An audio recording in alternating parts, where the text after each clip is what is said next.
शिव महापुराण द्वितीय खंड का 12वां अध्याय।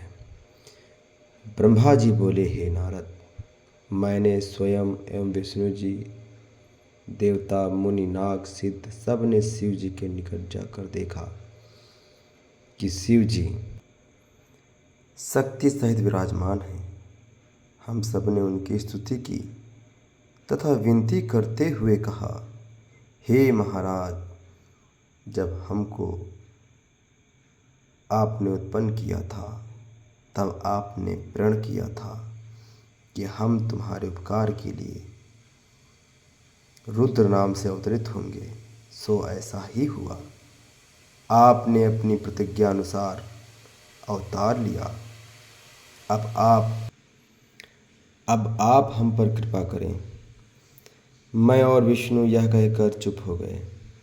यह सुनकर सदाशिव बोले, हे ब्रह्मा तथा विष्णु, मुझे तुम दोनों ही अत्यंत प्रिय हो।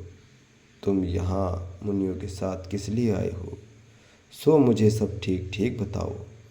शिव जी के ऐसे वचन सुनकर हमने यह समझा कि अब मनोकामना अवश्य सिद्ध होगी।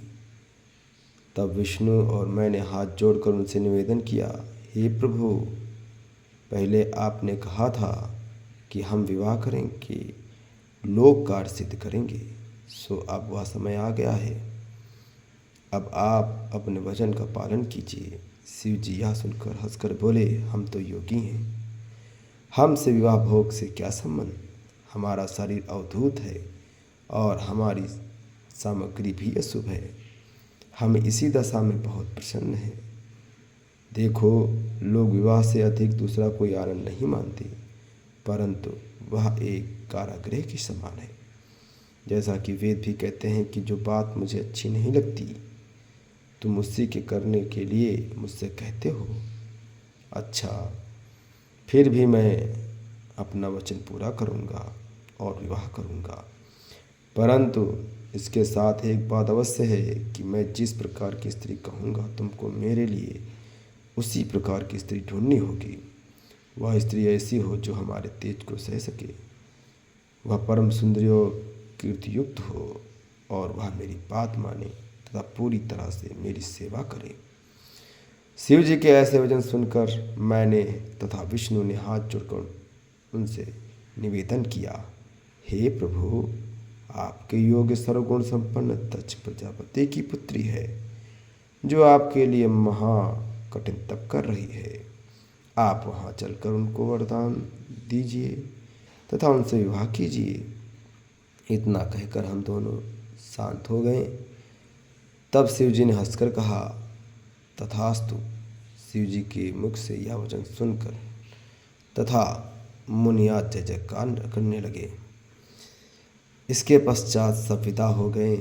उधर शिव जी अपने गणों सहित सती को वर देने के लिए उसी रूप में जिसका सती ध्यान करती थी, सती के पास जा पहुँचे।